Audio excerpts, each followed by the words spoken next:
Viaje no tempo com Leandro e a mim e tire do fundo do baú o seu melhor time de botão. Agora na Central 3.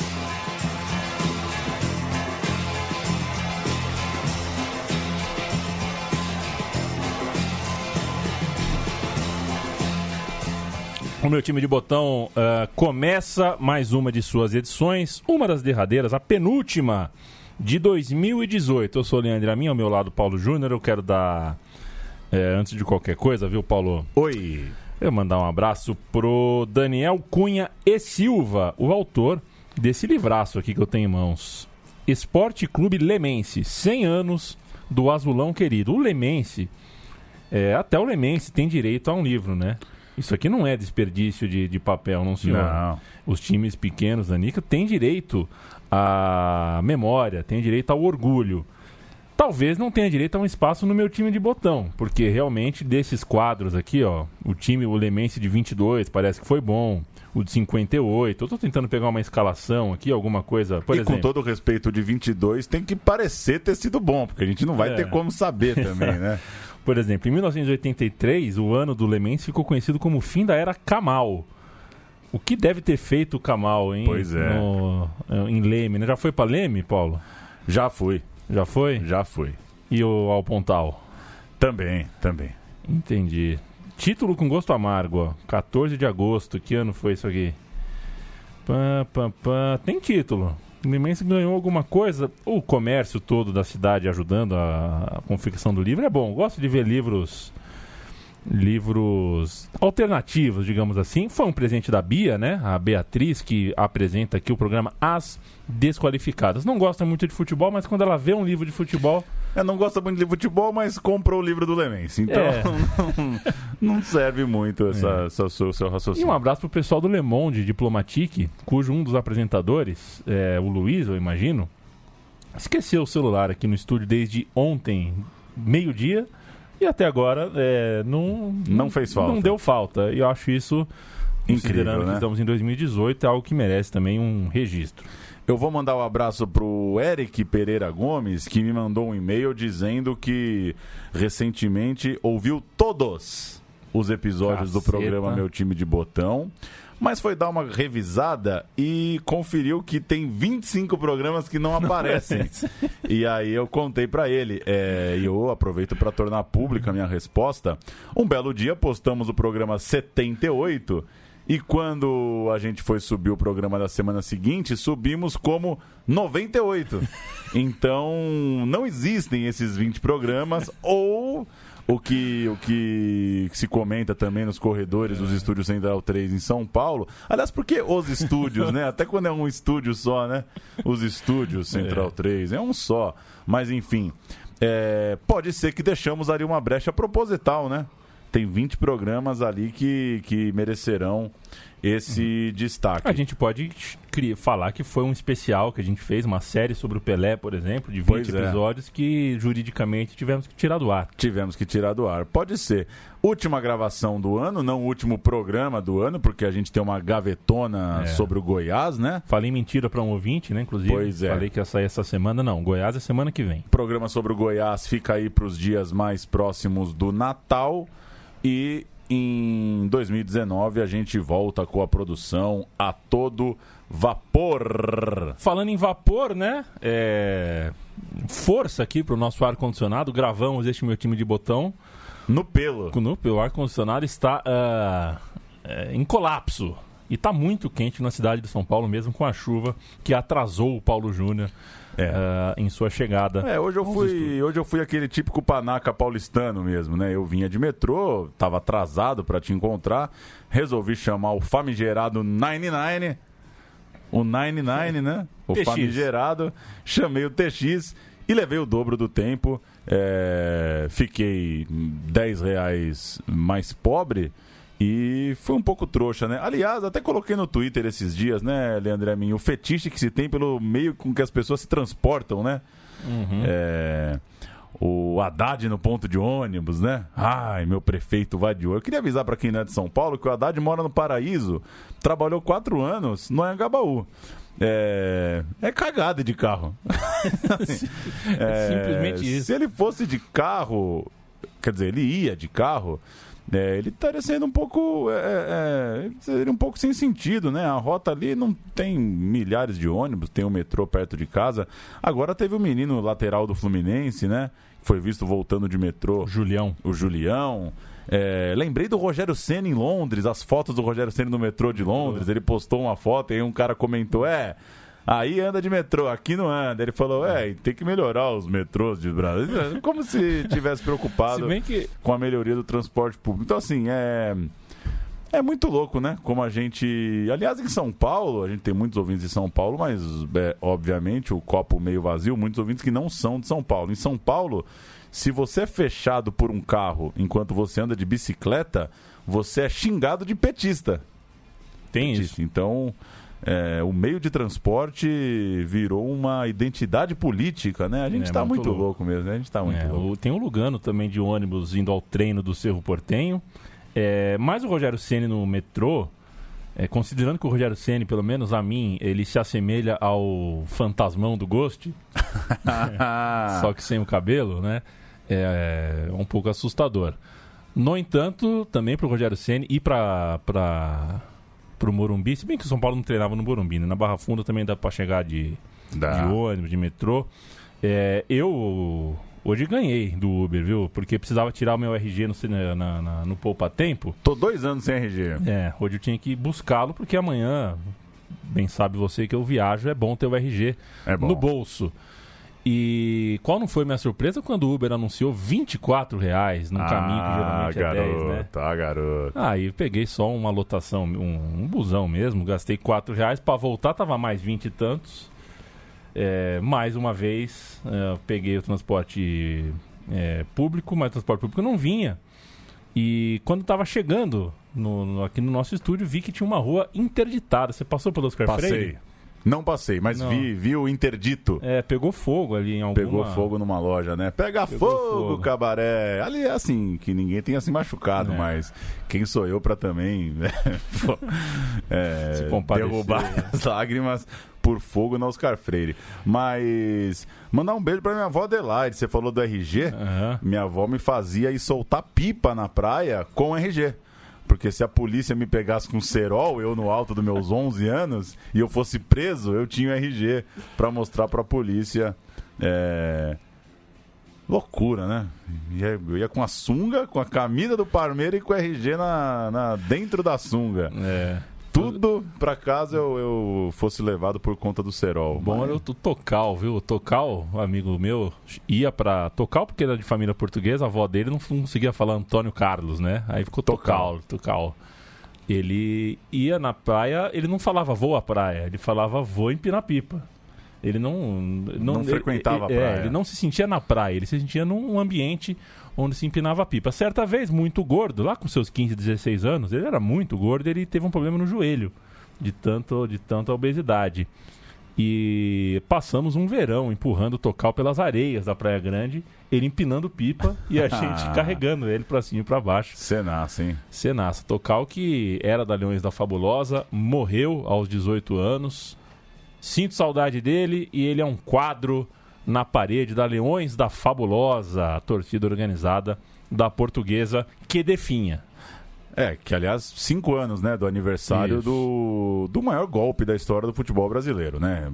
Resolveram... Alguém tomou um uísque, um Red Bull, deu um teco, como dizia nosso Fernando Toro, né? As coisas, no fim das contas, se resolvem nas madrugadas de uísque e Red Bull. Alguém se reuniu lá e achou que era bom negócio acabar com essa palhaçada. E acabou, né? Acabou. Tá com cara. Conseguiram acabar. Vamos nessa? Dezembro é o mês do Mundial de Clubes no mundo, no planeta Terra. Seja no antigo formato ida e volta, seja com melhor de 3, seja com partida única disputada no Japão, ou seja no modelo de agora, um mini torneio de mata-mata.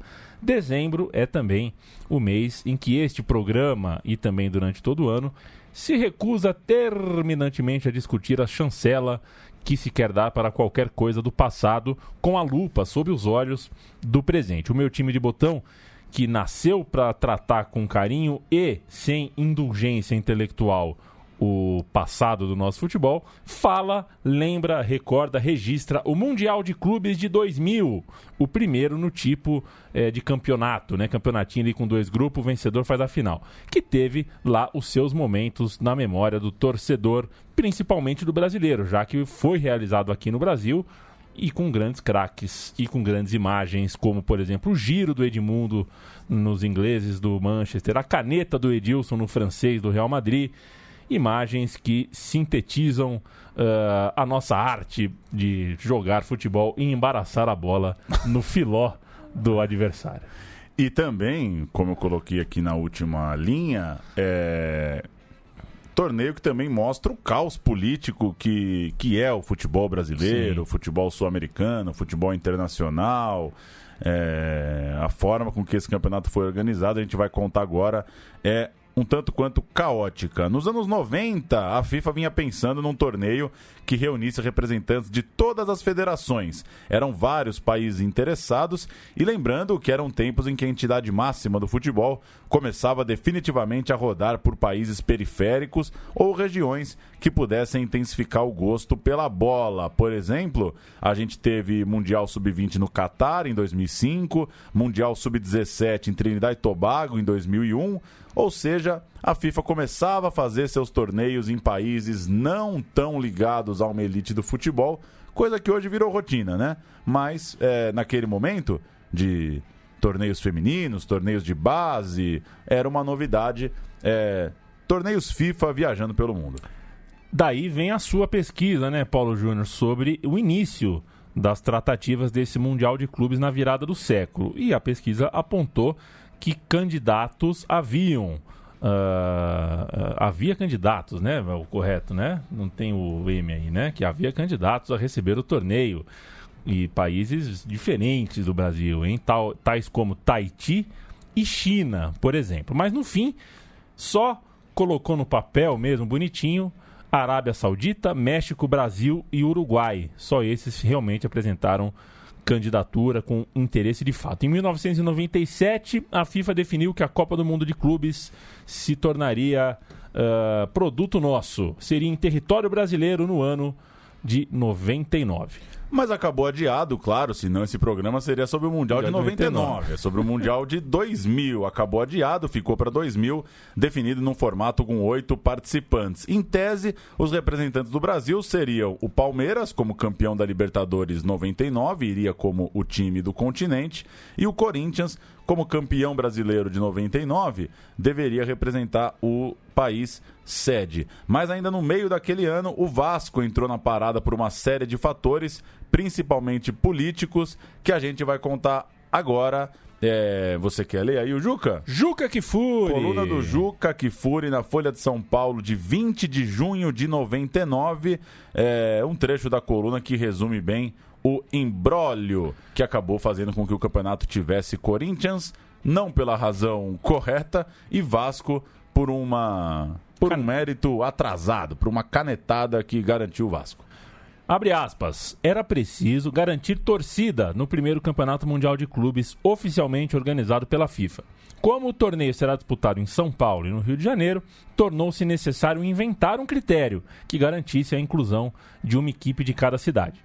O Palmeiras estava prestes a confirmar sua participação com a conquista da Taça Libertadores de 99, único meio a exemplo dos outros campeões continentais dessa temporada que estarão na competição.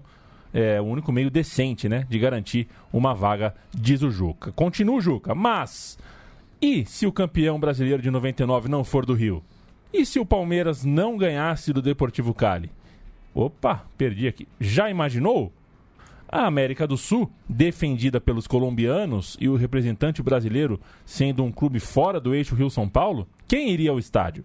Pois, para não correr riscos, a CBF fez com que a Confederação Sul-Americana de Futebol, a Conmebol, indicasse o Vasco, campeão da Libertadores de 98, poucos dias antes da decisão de 99. De carona, a CBF achou a justificativa para indicar o Corinthians, campeão brasileiro também de 98, em nome de uma risível uniformidade de critérios, embora não valha o mesmo critério para África, Ásia, América do Norte e nem mesmo para a Europa, cujo campeão, o Manchester United, só não virá porque resolveu priorizar o campeonato inglês. Perceba que até então o Manchester United não viria para o Mundial. O Mundial da FIFA já nasce irremediavelmente comprometido, sem representatividade, como um torneio qualquer, muito menos importante do que o jogo de Tóquio entre os campeões Palmeiras e Manchester United, que representam os dois continentes onde se joga melhor futebol do mundo. Palavras de Juca Kfouri.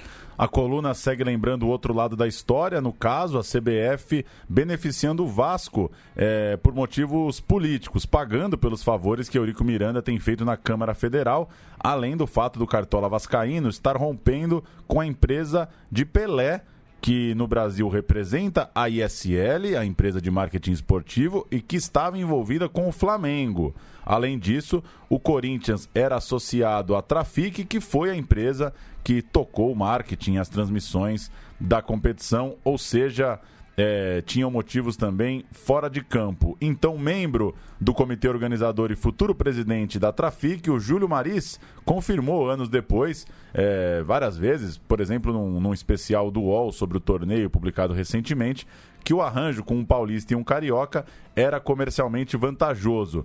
Vale lembrar ainda que eram tempos em que Ricardo Teixeira sonhava com a Copa de 2006.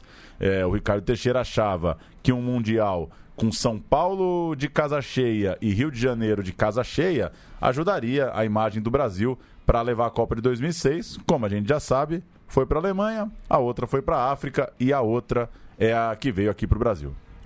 Do lado palmeirense, o presidente Mustafa Contursi, parceiro de Eurico e vice do Clube dos 13, não se incomodou muito, não se mexeu na cadeira com a solapada. A promessa era de que o time alviverde jogaria o campeonato de 2001.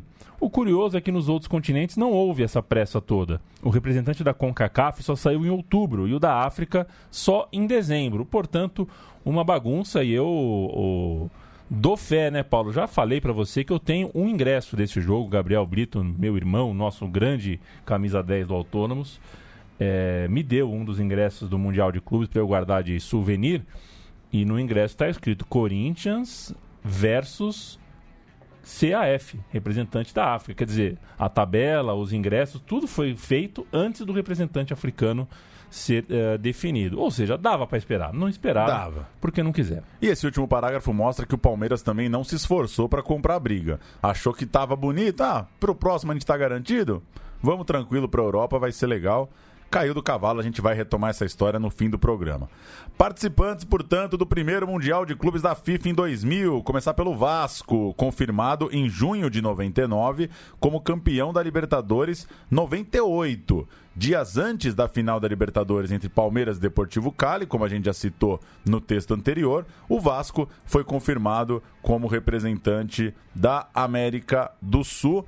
Vamos ouvir então os gols do Vasco, campeão da Libertadores sobre o Barcelona, lá no Equador, na voz de Galvão Bueno, e aí a gente vai passando pela forma com que cada time chegou no Mundial. Vamos ouvir Vasco, campeão da Libertadores.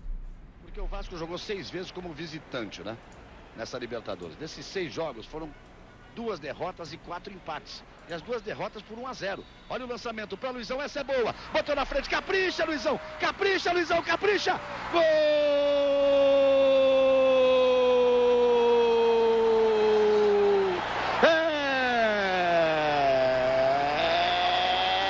É do Vasco!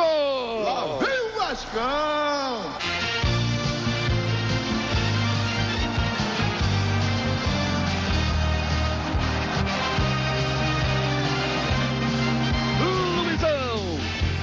Aos 24h30 do primeiro tempo, silenciando o Monumental de Guayaquil.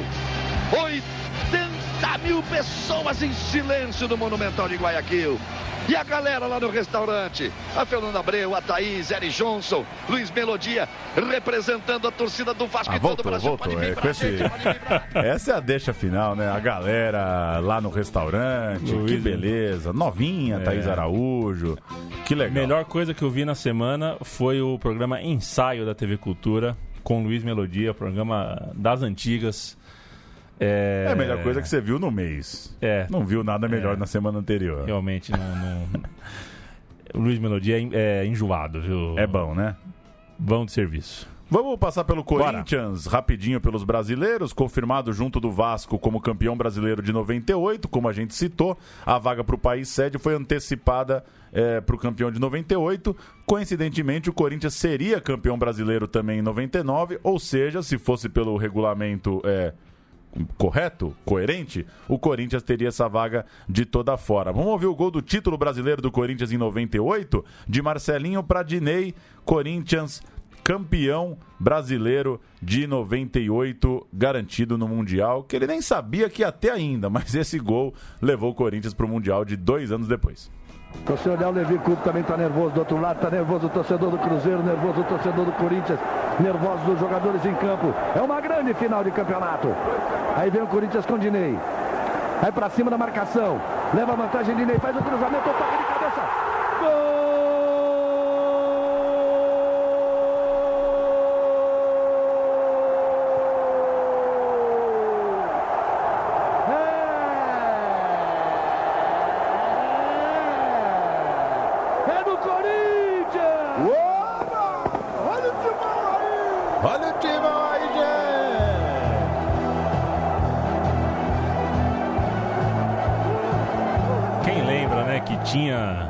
Saía gol na Globo, era neguinho da Beija-Flor. Eu falei de Marcelinho para Diney, de Diney para Marcelinho, né? Diney para Marcelinho. Bola sai do Diney na ponta direita, jogada dele, o Marcelinho desvia.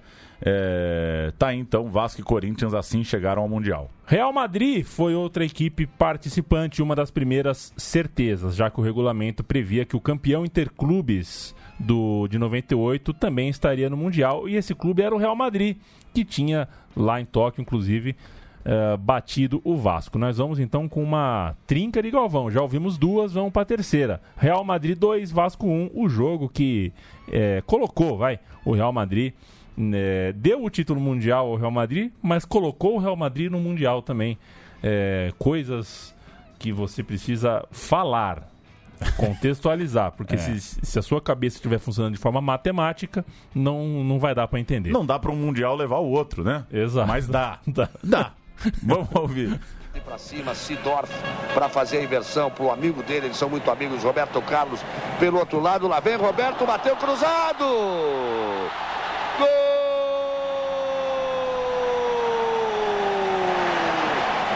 O Nasa foi ali para tentar o corte de cabeça, jogou contra o Patrimônio.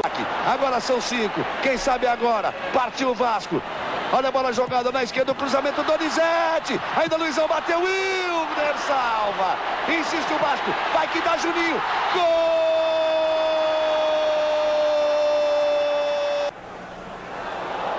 Olha o lançamento, a chance. Raul, ele é perigosíssimo, que grande lance. Gol!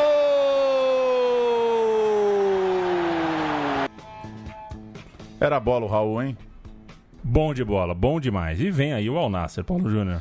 Vem o Al Nassr, o time da Arábia Saudita foi indicado pela Confederação da Ásia por ter vencido a Supercopa da Ásia em 98. Ou seja, o Al Nassr não era o campeão do principal torneio do continente. Ele era o campeão da Recopa da Ásia, não era, digamos, da Champions League da Ásia. Ele fez o caminho mais curto, venceu a Recopa Asiática e daí venceu a Supercopa da Ásia em 98. A temporada 97-98 da Recopa teve apenas 3 jogos nessa campanha do Al Nassr. Primeiro, na estreia do lado oeste da chave, uma competição dividida ali pelos lados do continente, o Al-Shabaab do Kuwait desistiu da competição. O Al Nassr passou logo para a segunda rodada.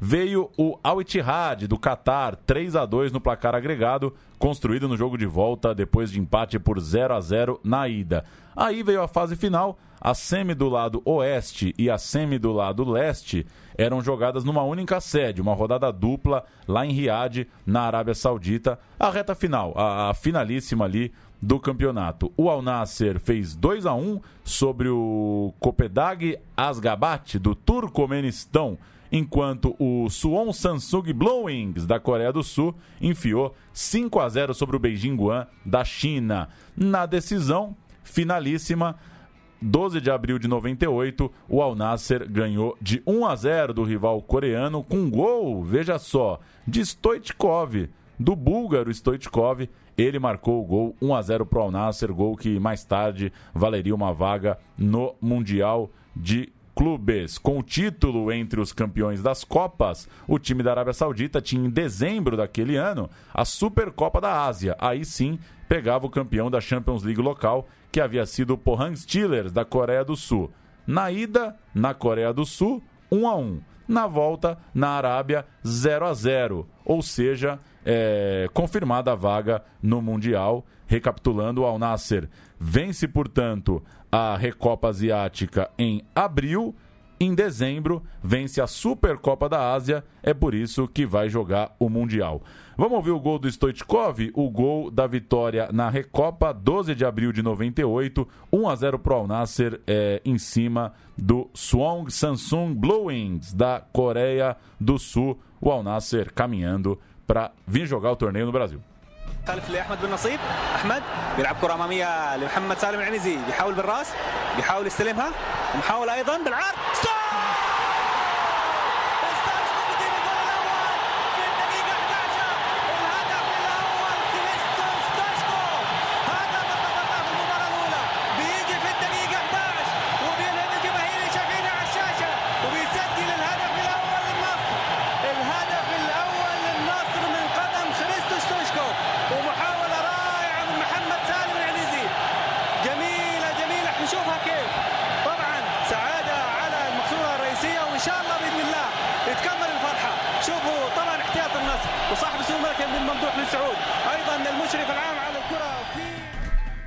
Fazia tempo que a gente não ouvia um áudio 100% incompreensível, né? 100% incompreensível. Deu pra entender, Stoichkov, você acha? Eu não consegui. Também porque eu não prestei toda essa atenção, né? Não fiquei procurando ele falar. Não tensionou também o seu potencial auditivo, de sacar o idioma. Exato. Tem o Manchester United na fita também.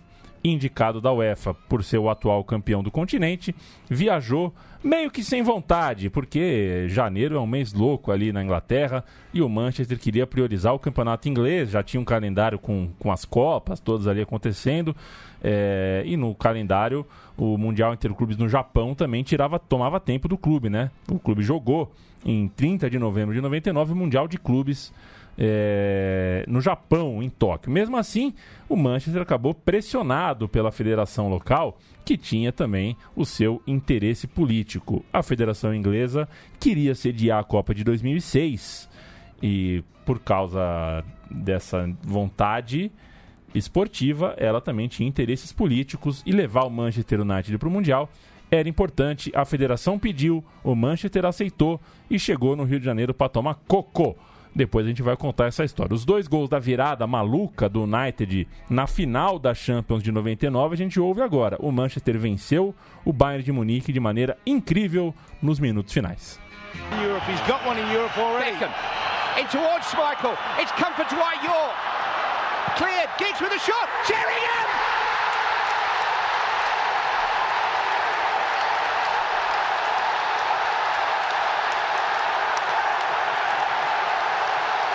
Beckham into Sheringham and Solskjaer has won it!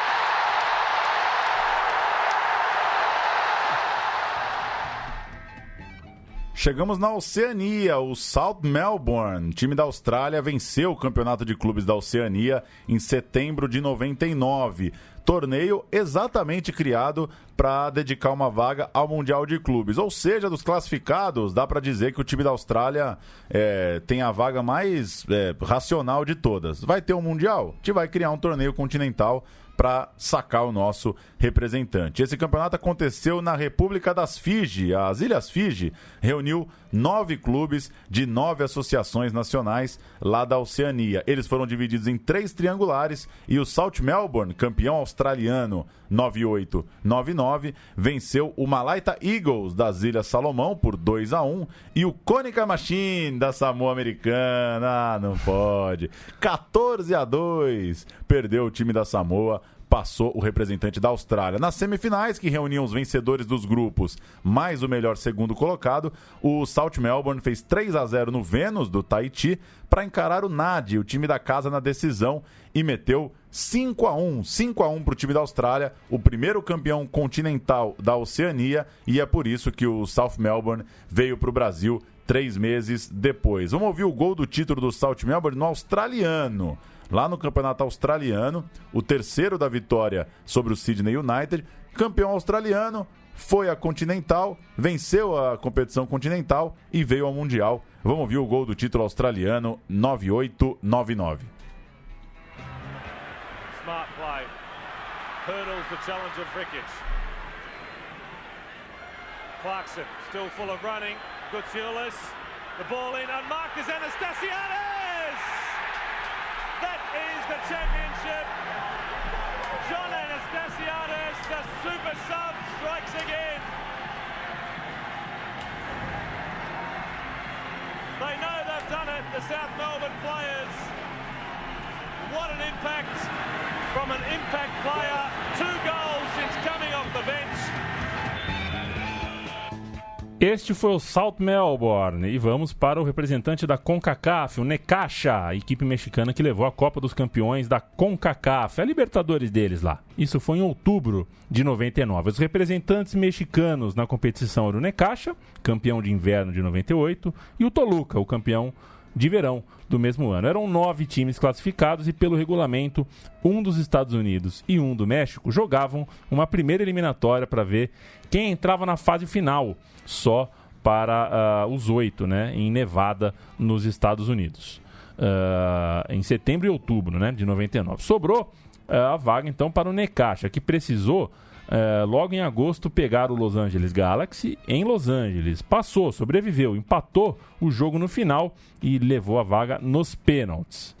Nas quartas de final, o Necaxa enfrentou o Deportivo Saprissa da Costa Rica e ganhou por 3-2. Na semifinal, outro americano, DC United, e venceu por 3-1, chegando na final contra o poderoso Alajuelense, o maior time da Costa Rica de longe, e venceu por 2-1, com direito a gol do craque Aguinaga, o equatoriano, um gol meio de bicicleta, meio de voleio. Golaço! Ele sabia fazer gol de tudo que era jeito, porque sabia das coisas. A gente vai ouvir, né, Paulo? A gente vai ouvir o título do Necaxa. O gol citado, o título do Necaxa sobre o rival da Costa Rica, que garantiu o Necaxa no Mundial.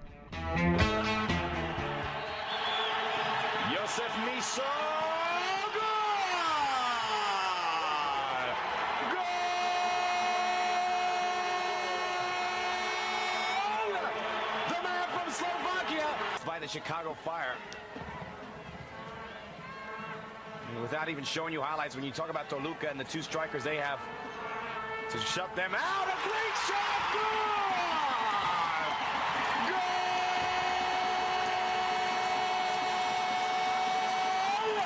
We didn't have to wait long. Throwing things, I would with pleasure go in there and pull them out. Oh, good ball inside. Oliva doesn't get it. Vasquez does good.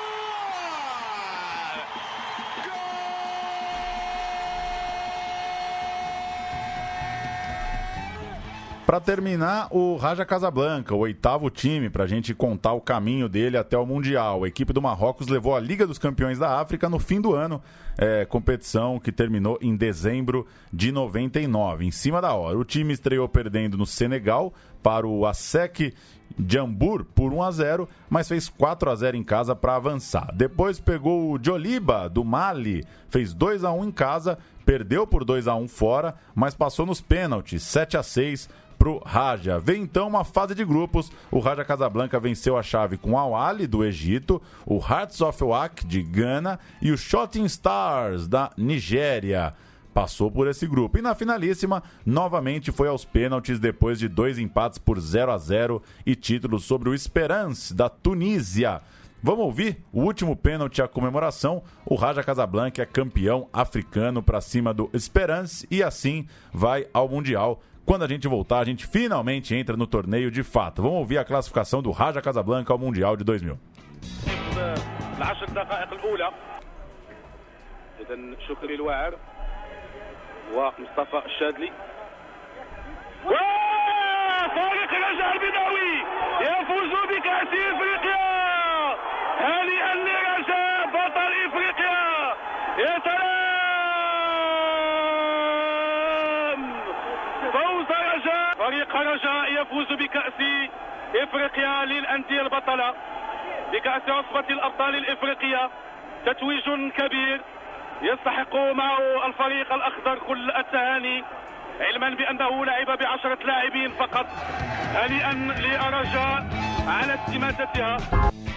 Chegamos ao Mundial. Em 15 de outubro de 99, a Folha de São Paulo manchetou: sorteio desfavorece o Corinthians. Isso porque a crítica considerou que cair na chave de Real Madrid e Al Nassr, além do representante africano, era mais difícil que a missão do Vasco. O Vasco pegaria o Manchester United meio nem aí, o Necaxa e o South Melbourne, ou seja, a primeira impressão foi que era uma fria. Entre Real Madrid e United, era melhor pegar o United. A diretoria corintiana admitiu que tinha preferência por um duelo contra o United também, temendo o clube espanhol. Se o Real Madrid vinha embalado, o Manchester vinha de derrotas naquela semana e nem queria jogar o torneio. Essa aqui é a verdade. Inclusive, o Manchester não mandou representantes, né, no sorteio. Teve o sorteio que foi no Copacabana Palace, tudo mais. Beleza.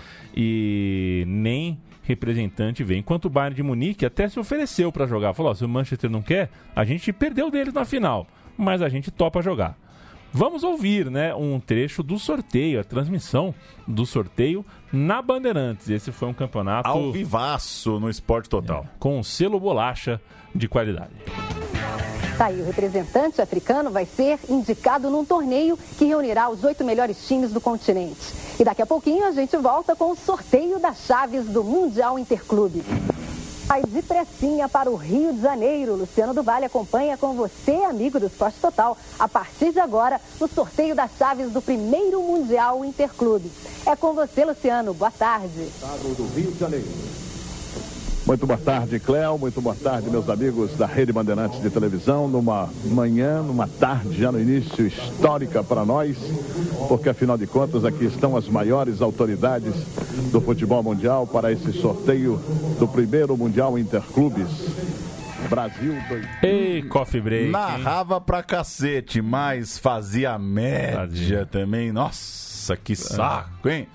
Enfim. Você gosta de coffee break? Você consegue comer bem? Porque, né, dá aquela, né, torrada, presuntinho enrolado. E no eventinho de café, assim, fazer não, cascata. Aquelas mesinhas e tal. Não, não suporto o tal do mini croissant. Nojento negócio chamado mini croissant. Pois é, finaliza mal o papagaio, né? O papagaio é bola, hein? Finaliza mal. Falando em sorteio, um dado curioso. Dias antes, o Corinthians tinha se dado bem na sorte ao eliminar o Boca Juniors num sorteio da Conmebol. Valia a vaga nas quartas de final da Mercosul. Você lembrava dessa? Corinthians e Boca terminaram empatados ali na Mercosul. O Corinthians não quis fazer um jogo extra, que acabou sendo sugerido à época, e avançou nas bolinhas. Sortearam, o Corinthians passou, ou seja, não podia reclamar do sorteio. Um sorteio estava levando o Corinthians para seguir a vida na Mercosul. Ainda em outubro, a FIFA tentou vetar a presença de times de aluguel no Mundial de Clubes. Ela viu que vários jogadores eram sondados apenas para o torneio, né? O Cruzeiro, como por exemplo, fez isso no Mundial de 97. Assim, a FIFA definiu que só iriam para o campeonato aqueles que tivessem contratos assinados até, no máximo, 15 de novembro. Depois isso relaxou um pouquinho, ela permitiu umas semanas a mais. Exato. Falava-se em Gamarra, Romário, Flávio Conceição e Cafu no Corinthians, por exemplo, enquanto o Al Nassr, com grana também a rodo, dizia estar tentando Romário, e definiu-se também que o Corinthians ficaria no Parque São Jorge e o Vasco em São Januário, enquanto o grupo paulistano teria Real Madrid no Pacaembu, Al Nassr no CT do São Paulo e o representante africano no do Palmeiras. Essa é a distribuição logística das equipes. No Rio de Janeiro, o Manchester United foi parar no Fla Barra, o Necaxa... Clube do Zico. No Clube do Zico. Você assistiu o filme? Termina a frase. Não, e o South Melbourne nas Laranjeiras. É curioso que o Fluminense estava na Série C. Então não podia fazer galhofa do Salt Melon. Os caras estão no Mundial. Agora, você assistiu o filme As Aventuras de Zico? Não. Tem o Sol no Sapatinho, né? Tá no filme. Deve ter sido fácil, né? Negociar com a banda do filho. O Brasileirão acabou em 22 de dezembro. Corinthians campeão para cima do Atlético de Madrid, o Atlético Mineiro. E a onda do vencedor do título era manter os principais jogadores. Por exemplo, igualando o salário de Vampeta ao de Marcelinho e Rincon e dando um aumento pro Rincon, igualando o salário do Vampeta ao de Marcelinho e Edilson, que eram os maiores salários do elenco, e dando sim um aumento para o Rincon. Eram as prioridades ali. A diretoria do Corinthians tentava administrar as estrelas querendo grana. Além disso, o time contratou Adilson, Fábio Luciano e Daniel.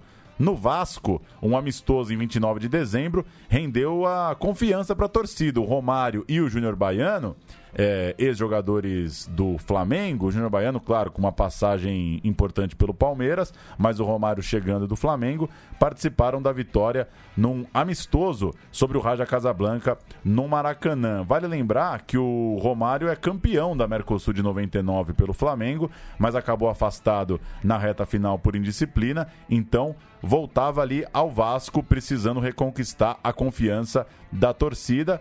Destaca-se também que naquela virada de ano o Edmundo está machucado. O Edmundo está com uma suspeita que ele não vai conseguir estrear no Mundial. Então, esse amistoso serve para testar o time sem o Edmundo e para a torcida receber de volta velhos conhecidos Romário e Júnior Baiano. Vamos ouvir a matéria desse amistoso?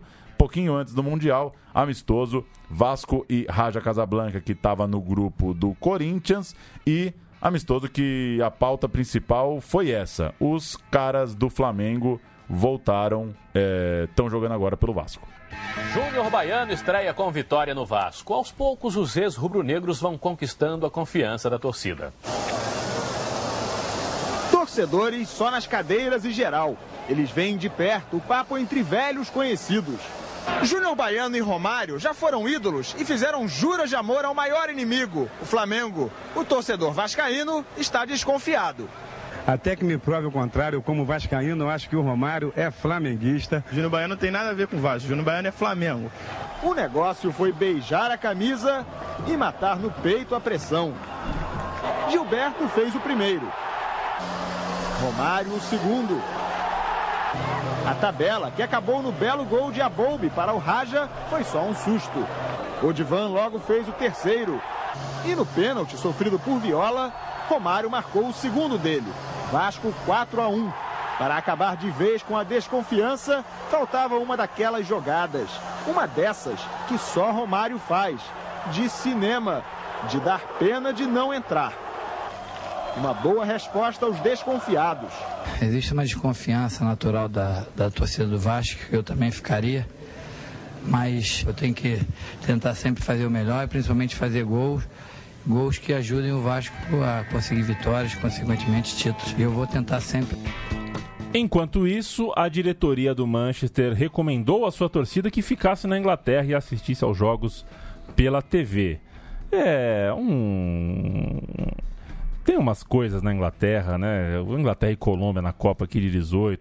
Às vezes tem uns lá que dão uns arrombos de primeiro mundismo, que é uma coisa bem estranha, né? Tipo, o Rio de Janeiro é violento, viu, torcedor? Não venha para o Brasil.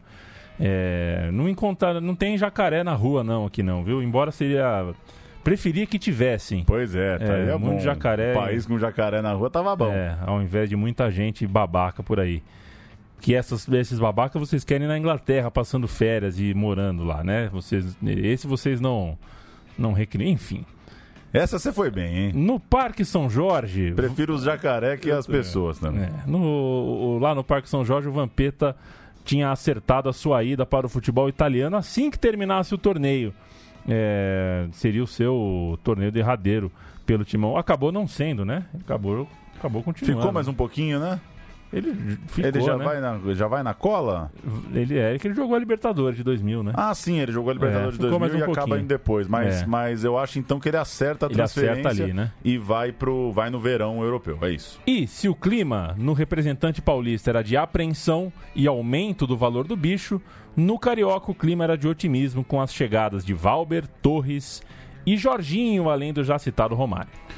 Rola a bola, vamos falar finalmente dos jogos do Mundial de Clubes. 5 de janeiro de 2000, Morumbi, rodada dupla. Segundo a Folha de São Paulo, só pouco mais de 10 mil pessoas assistiram ao jogo de fundo, estreia do Corinthians. A súmula oficial da FIFA registra 23 mil pessoas pagando ingressos na rodada dupla. O Corinthians, você vai ter que passar o Raja Casablanca, hein? Dida, Índio, João Carlos, Fábio Luciano e Kleber, Vampeta, depois Edu, Rincon, Marcelinho, depois Marcos Senna e Ricardinho, Edilson, depois Dinei e Luizão, técnico Oswaldo de Oliveira, o Oswaldinho. Bom, muito bom o time do Corinthians. Muito bom. O time clássico aí, Vampeta, Rincon, Marcelinho, Ricardinho, Edilson, Luizão. O Raja jogou com Chadili, bom, El Ramae, Talal, Misbah e Safri. Girindu, Mostaldia e Kubashi. Nejari, Abobi e Reda. Entrou o Achame na partida e o técnico grande Luiz Fuloni, que eu achava um pouco retranqueiro. Corinthians teve dificuldade, abriu o placar só no segundo tempo aos 4 minutos com o Luizão completando o cruzamento de Marcelinho e depois ampliou com o Fábio Luciano num gol ilegal. A bola bateu na trave, quicou no chão, mas não entrou. Não é nenhum gol ilegal, né? Não é um gol ilegal. Não é um gol. Empatou sem fazer um gol. Você tem razão, não é um gol ilegal. Mas é um gol ilegal, né? Porque se foi gol, né? Se eu tô com a bola no meio campo e o juiz dá gol, é um gol ilegal. Quer dizer, não, é um gol legal, porque o juiz deu, né? Se o cara é o mediador da lei e ele dá, é legal, né? O gol que pôs o Peru na Copa não existiu, né? Se você parar pra pensar. Por quê? Quer dizer, não tem autor, porque se era 2 lances... E foi um gol contra do goleiro? Gol contra do goleiro não pode ser, porque segundo as determinações da FIFA, o goleiro foi na bola, ele só resvalou nela. E não dá pra ser do cara porque é 2 lances. Não dá pra ser do batedor porque era 2 lances. Então é um gol sem autor. Vamos perguntar pro... Não, ele aposentou, né? Ele aposentou. Então não vamos perguntar pra ninguém. Quando você tiver uma dúvida de arbitragem, decida você. Enfim, vamos ouvir o Bolacha. Luciano do Vale narra a estreia do Corinthians no Mundial. Apertado, pro gasto. Não jogou tanta bola assim, não. Corinthians 2-0 sobre o Raja Casablanca no Morumbi. Sai o Corinthians, começa a participação brasileira no Campeonato Mundial. E olha o time do Corinthians com uniforme novo, todo mundo já sabia disso, camisa nova, lançamento pro campo de ataque, olha a chegada na grande área do Luizão. Primeiro lance, ficou de frente, cruzou, olha o Edilson. O que é isso? Quase com menos de 1 minuto de jogo. Marcelinho, lá vem Marcelinho, cruzou, o Luizão, gol!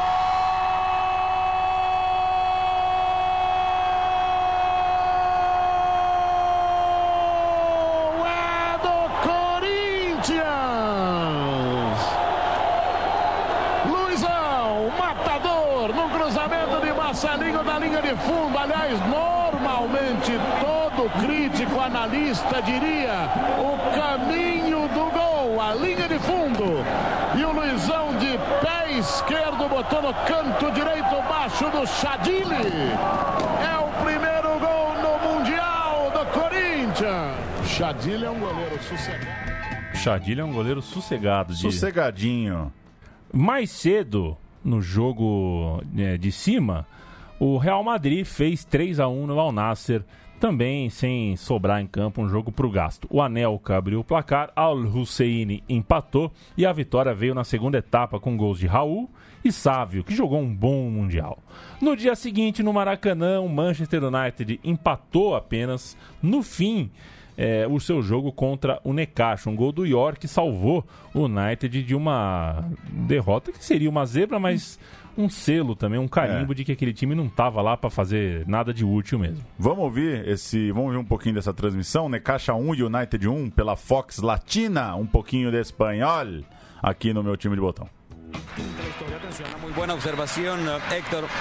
3 hombres en posición de disparo. Alex Aguinaga está preparado y le pega muy bien a Aguinaga. Aquí, un poquito arriba del semicírculo. Esse peidinho, normal, né?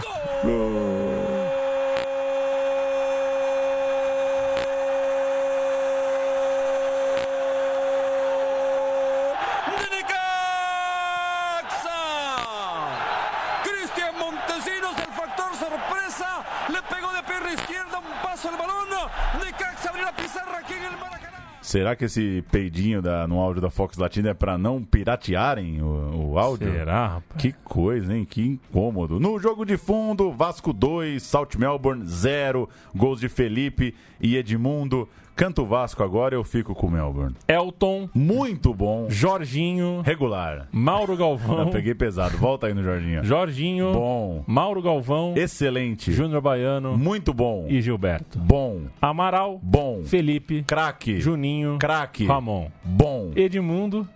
Muito craque. E Romário. Muito craque. Entraram o Odivan. Regular. Viola. Muito bom.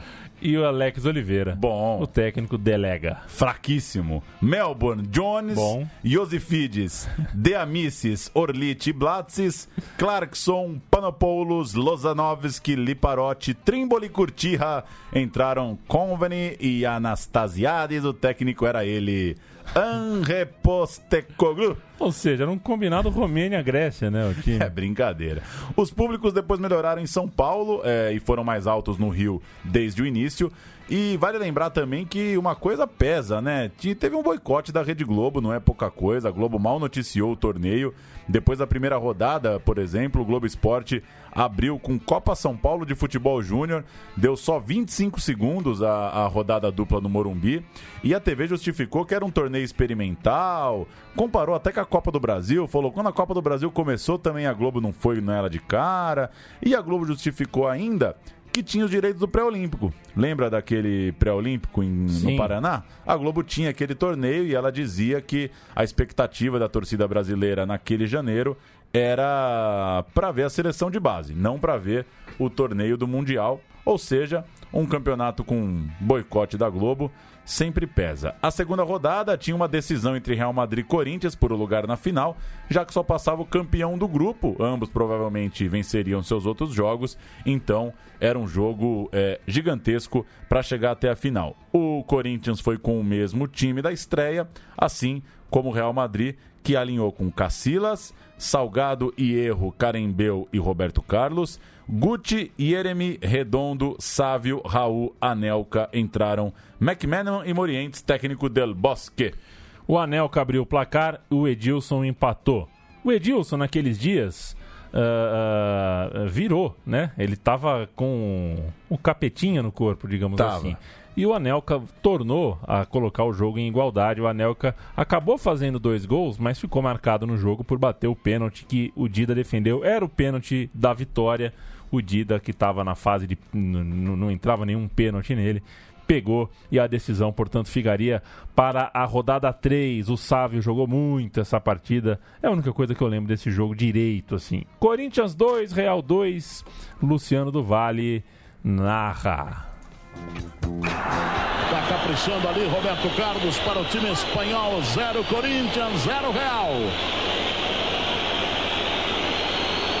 Dida fica quase que no meio do gol. Lá vai Roberto.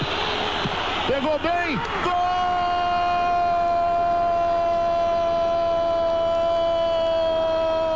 do Real. No desvio feito dentro da área. Você vê como é que são as coisas. Lá estava Hierro, lá estava Anelka. E a bola foi tocada pelo Anelka para dentro do gol. No desvio, canto esquerdo, sai na frente o Real. Pampeta adiantou demais. Insistiu em cima do Redondo e acabou tomando a bola o Ricardinho. Olha o lançamento em profundidade, falhou Luizão na área, o matador pancou.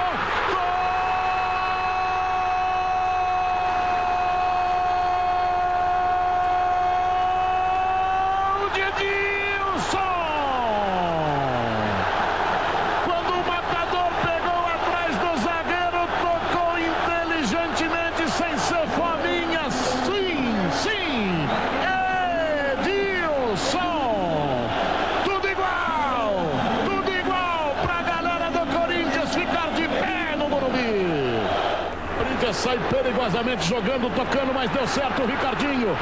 Olha a abertura aqui no costado do Roberto Carlos. Edilson, jogo eletrizante aqui no Morumbi. Lá vai Edilson. Passou pelo Carembou, bateu. Gol!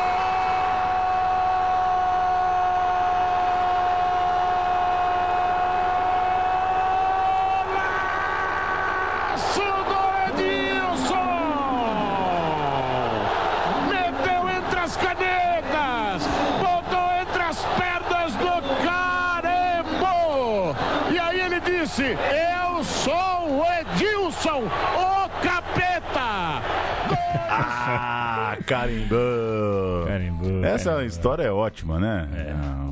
Diz o Edilson que pegou aquelas paias, né, de jogador de futebol, pegou o elevador com os caras, né? E aí ninguém sabia quem era o Edilson. Então tá aí, tá apresentado.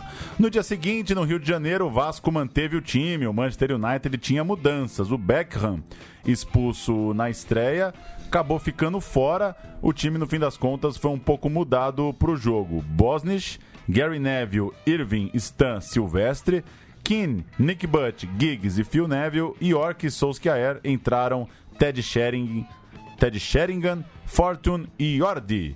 Técnico Sir Alex Ferguson. O Jordi, era o Jordi Cruyff, não era? Será? Filho do Cruyff? Pode ser, né? Possível. O Romário fez 2, o Edmundo fez um dos mais bonitos gols de sua vida, o Butt diminuiu no finalzinho, but não foi suficiente. Garoto, o Vasco ganhou por 3-1 numa tarde de sol no Rio de Janeiro, Maracanã. Esse vale ouvir, hein? Esse jogo, o abraço de Romário e Edmundo com aquela camiseta preta, que maravilha, vamos ouvir. Se fosse sempre assim. Amaral. Bola mal passada, não está impedido, não, lá vai Edmundo na cara do gol, Romário bateu, gol!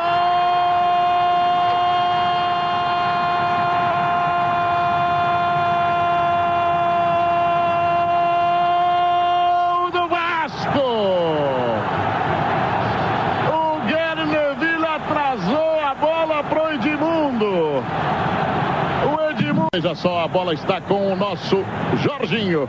Cruzamento do lado da cá pro Romário, veio atrás, chegou, ganhou, vai fazer o segundo. Gol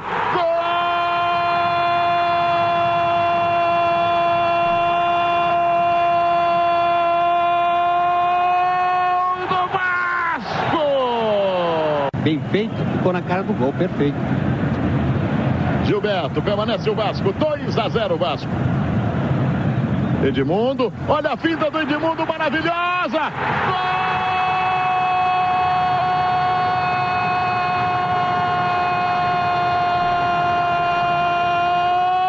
Gol do Vasco! Como comparação, a gente vai ver os times do Real Madrid e do United, que venceram as intercontinentais, né, os campeonatos mundiais recentes. O time espanhol em 98 tinha Ilgner no gol, Panucci, Sanches e Sanz na defesa, Seedorf no meio, Mijatovic criando e Suker como opção no banco de reserva. Todos esses já vazados, já estavam fora do clube. O Manchester United, em comparação com o time que bateu o Palmeiras um mês antes, tinha apenas a ausência do Scholes como principal diferença entre as equipes. Os caras vieram. Eles vieram. O problema não é que o time de cima não veio. Só não tava a alma, né? A alma que não veio. Em 10 de janeiro, rodada final começou com o Real Madrid vencendo o Raja Casablanca por apertados 3-2, graças a um gol no fim do Yeremi. Esse jogo é um que eu não entendo nesse campeonato. O Real podendo atropelar para jogar pressão pro Corinthians, fez um jogo ruim, né? 2-2 até o final. Venceu no finalzinho por 3-2, ou seja, o Corinthians precisava ganhar de 2 gols de diferença do Al Nassr para vencer o grupo, e o fez. Gol de Ricardinho no primeiro tempo e Rincon no segundo tempo. Rincon no finalzinho, quando parecia que a vaca tinha deitado. Dia 11 de janeiro, o United diminuiu a má impressão que causou aqui no Rio, ganhando do South Melbourne por 2-0. Só faltava empatar. E na sequência, o Vasco levou um susto. Tomou um gol do Necaxa, gol do Aguinaga, 1-0 para os mexicanos, que não seguraram o placar. O susto foi embora. O Vasco venceu. Gols de Odivan e Romário. 2 Vasco, 1 Necaxa. Matéria para a TV Globo. Já ouviu falar na TV Globo? Já ouvi falar na TV Globo. Lá em casa é o 5. 2 times brasileiros são os finalistas do Torneio Internacional de Clubes promovido pela FIFA. O Vasco venceu o Necaxa do México e vai pegar o Corinthians no jogo decisivo na sexta-feira. Aos 4 minutos de jogo, o time mexicano abre o placar. Aguinaga, aproveitando a bobeira da defesa do Vasco, faz Necaxa 1-0. Escanteio para o Vasco, o zagueiro Odivan sobe sozinho e de cabeça empata a partida. Necaxa 1, Vasco 1. No segundo tempo, o time carioca pressiona. Aos 23 minutos, Romário arranca da entrada da área e com um chute certeiro bota o Vasco na final. Vasco 2, Necaxa 1. Milena Ceribelli, acho que é esse o nome. Milene? Milene Ceribelli, é isso? Acho que é. Então eu não errei. Vamos nessa. Cereja do bolo. Grandes jogos, grandes conquistas. A cereja do bolo.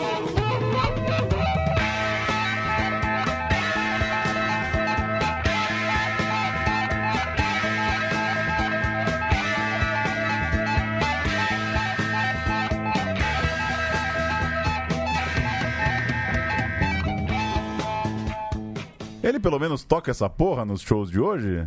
Ele morreu, né, o George Harrison, mas o Paul... Não toca nenhuma dessas, né? Não, que essa carreira solo, né? Carreira solo. E, na verdade, convenhamos, o Paul não é um virtuose. Então, né, não é um virtuose. Né? Faz tempo que eu tô pra te perguntar isso, se você gostava muito dessa música, porque você tinha visto o Paul tocando. Eu não entendo tanto da história dos Beatles. Enfim, era um chute. Não faz muito sentido mesmo o Paul tocar uma música solo do Harrison. Mas, enfim, eu tava com essa pergunta pra te fazer. Mas não, até o Paul toca muito bem piano, é um excelente baixista e tal, mas esse tipo de firula aqui não é pra ele, né? É com George Harrison. Paul é um cara mais sóbrio. Então você nunca ouviu essa música em Loco? Em Loco não. Entendi. Mas já ouviu Loco? Essa foi boa, hein? Cereja do bolo! Eu vou com o Corinthians? Por favor. Final do Mundial. Dida, Índio, Adilson, Fábio Luciano, Kleber, Vampeta, Rincon, Marcelinho, Ricardinho, Edilson, Luizão. Entraram Edu, entrou Gilmar Fubá, entrou Fernando Baiano. Elton, Paulo Miranda, Odivan, Mauro Galvão e Gilberto. Amaral, Felipe, Juninho, Ramon, Edilson, Romário. Entraram Viola, Alex Oliveira e Donizete. Rau! O Pantera. O Pantera. E Dinei. Era o Era o Donizete Pantera? Era, né? Era, pô. Só tem... Tô maluco? There's only one Donizete. Em campo, o Corinthians tinha uma zaga inédita, já que o João Carlos perdera a decisão por lesão, desgastado, com 89 jogos desde o início de 99. Fica tranquilo, João Carlos, que vai melhorar. O calendário vai melhorar nos anos seguintes, viu? O Nenê acabou não sendo inscrito por um vacilo da comissão técnica. Inscreveram o Nenê, que se recuperava de lesão, o zagueiro Nenê, mas no fim das contas esqueceram de pôr um terceiro goleiro. Então tiraram o Nenê correndo para inscrever o Yamada, o eterno terceiro goleiro do Coringão. Nenê, inclusive, ficou puto da vida, foi pro Grêmio. A notícia do dia era que o Dida podia seguir pro Real Madrid. Real Madrid podia dar uma oferta pro Dida aqui no Brasil. Pegou um pênalti meu? Vou comprar. Vou comprar. Era mais ou menos esse. O Silvio Luiz foi mais ou menos isso, né? Pegou tanta bola contra os grandes que o Corinthians comprou.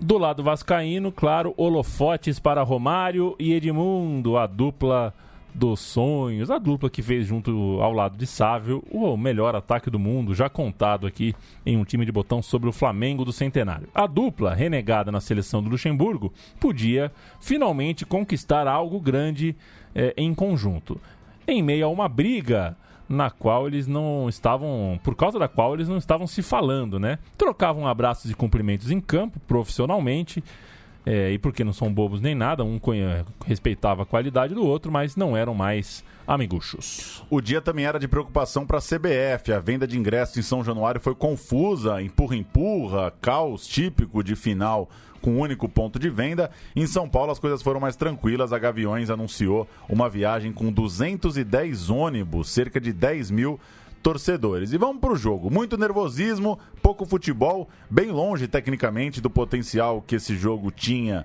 no papel. A dupla de ataque do Vasco teve atuação apagada. O Marcelinho, do outro lado, apareceu mais tentando surpreender o Elton com cobranças de falta de longe. A prorrogação, depois do 0-0, teve pouca coisa. E nos pênaltis, brilhou o Dida. Fez Romário, fez Rincon, fez Fernando Baiano, fez Alex Oliveira, fez Luizão, e aí o Dida pegou a bola do Gilberto. Edu marcou, Viola marcou, Marcelinho, que podia dar o título, errou, e o Edmundo bateu pra fora. Vamos ouvir os pênaltis? O 4-3 do Corinthians, com Edmundo desperdiçando a última cobrança e o Corinthians saindo campeão no Maracanã. Vai Rincon, autorizado, bateu Rincon na trave, gol do Corinthians! O Charlezinho, lá vai Romário, atenção, bateu, gol! O Dida quase pegou, passou debaixo do braço dele. Disse o Neto, um exímio cobrador, lá vai pra bola, bateu, gol do Corinthians! Oliveira pelo Vasco, Dida do lado do Corinthians, São Dida, lá vai Alex, bateu, gol do Vasco com categoria. Eu devo estar pensando para que lado que eu vou. Lá vai Luizão, autorizado, bateu, gol do Corinthians, 3-2. Organizado, oficializado, carimbado pela FIFA. Lá vai Gilberto, Dida no meio do gol. Atenção, partiu, Dida pegou o penal. Não tomou distância, lá vai Edu, bateu, gol do Corinthians. Edu pode ficar com o Corinthians nessa cobrança. Se pegar o Dida, lá vai Viola, atenção, bateu, gol do Vasco. Marcelinho com o título nos pés. Veja só, torcida do Corinthians no Brasil todinha, lá vai Marcelinho, bateu, defendeu, é o gol. Fizer empate aí, vamos para ser alternada. Se não fizer, o Corinthians continua com a chance de ser campeão do mundo. Lá vai Edmundo, partiu pra fora. Corinthians, primeiro campeão do mundo. Corinthians. Na disputa do terceiro lugar, veja só, deu Necaxa nos pênaltis, depois de empate por 1-1, e o representante da Champions League da Europa, portanto, o Real Madrid, ficava só no quarto lugar. Vamos, para fechar, falar um pouquinho de 2001. No fim das contas, o Mundial de 2001 nunca aconteceu. O Palmeiras levou o grande chapéu da história dos mundiais de clubes da FIFA. O Felipão chegou a falar na época que achava um absurdo o time não ter brigado para jogar o campeonato em 2000 e que não concordou com uma suposta ideia de que o time podia estar cansado por ter ido ao Japão e que seria melhor jogar depois. O Felipão nunca engoliu essa. E não dá pra engolir, né? Se você tem a chance de jogar no seu país, por que diabos você aceitaria jogar em outro país? Se você tá bem agora, por que diabos você aceitaria jogar depois? É uma das histórias que a gente já contou aqui no meu time de botão, Palmeiras versus Corinthians, né? 98, Sim. 2000 ali. É uma licença poética, né? Você não pode tirar do Palmeiras, instituição, a sensação de que era pra ele estar ali tentando vencer o Corinthians e o Vasco, como venceu em 99, né? Para ganhar a América, o Palmeiras venceu os dois finalistas do Mundial de 2000, mas são dessas ironias que o futebol é construído também. Onde estávamos aqui? Ainda na falência da ISL aí. A falência da ISL aqui, né? O torneio de 2001. A ISL faliu. Era uma empresa aventureira, uma empresa realmente acelerada, predatória, uma empresa de marketing que não botava a menor confiança neste que vos fala. Encheu o bolso da FIFA com o mercado de direitos de transmissão, mas faliu. Em 2001, a companhia quebrou com 300 milhões de dólares de dívida. Sem o braço direito, a FIFA anunciou, já no primeiro semestre de 2001, 2 meses antes da bola rolar no segundo torneio, que estava marcado para o fim da temporada europeia, que a disputa estava adiada para 2003. Adiada na época, ela nunca veio a acontecer. Ainda no Brasil, a FIFA chegou a falar num torneio na Coreia do Sul, mas depois ele foi confirmado para a Espanha. Os times confirmados para aquele Mundial de 2001: La Coruña, país sede; Real Madrid, campeão da Champions de 2000, Galatasaray, campeão da UEFA em 2000, Boca, campeão da Libertadores de 2000, Palmeiras, campeão da Libertadores de 99, Los Angeles Galaxy, campeão da CONCACAF 2000, Olímpia de Honduras, vice na Champions da CONCACAF, Hearts of Oak de Gana, campeão da África em 2000, o Zamalek do Egito, campeão da Recopa Africana de 2000, Al Hilal da Arábia Saudita, vencedor da Supercopa Asiática de 2000, Júbilo Iwata, vencedor da Supercopa Asiática de 99, e o Wollongong Wolves, o campeão da Champions da Oceania em 2001. Seriam esses os do campeonato que nunca existiu. Os jogos foram marcados para o Riazor, o campo do Deportivo La Coruña, estádio no qual o Djalminha desfilava o seu lindo futebol, e também o Santiago Bernabéu, do Real Madrid. Além deles, o Vicente Calderón, do Atlético de Madrid, e o San Lázaro, em Compostela, onde o Ronaldo fez aquele gol driblando meio mundo. Trombando, né? Trombando. Drible é uma coisa, trombada é outra. O gol é bonito, mas não é drible. Tá certo. Eu não discordo de você, não. Mas é que a gente vai ouvir coisa no Twitter, hein? Vai. Porra, Paulo achou que o gol do Ronaldo contra o Compostela... É que ele era muito forte, né? Era bronco. Ele tava muito forte. Ele era habilidosamente bronco. O Palmeiras tinha caído... Tô brincando, viu? Eu já fui Ronaldete. Hoje eu sou um chato. Eu já fui Ronaldete também. O Palmeiras estava num grupo com Al Hilal, Galatasaray e Olímpia. Jogaria em Madrid. Não aconteceu. E por não acontecer, nunca estará no meu time de botão, a não ser como rodapé do que aconteceu. E o que aconteceu foi o Mundial de Clubes de 2000. Ganha o Corinthians, fica em vice o Vasco. Os europeus voltam para casa sem nada. 1h13 de programas. Acho que é um pouco menos, viu, Paulo? Que aqui que passou um pouquinho? Não, é que eu comecei a contar então, aqui 1h05, 1h e pouquinho. Agradecer quem ficou até aqui. Última gravação do ano. Penúltimo programa publicado no ano. Ainda tem mais um aí para os últimos dias aí de dezembro. E a gente retoma a parceria e sempre atendendo as dicas de quem ouve o meu time de botão. É isso. É isso, Paulo Júnior. Um abraço ao calor, amigo, hein? à amiga. Eu preciso sair desse estúdio urgentemente. Calor pra cacete. E o importante é que a nossa emoção sobreviva. Valeu.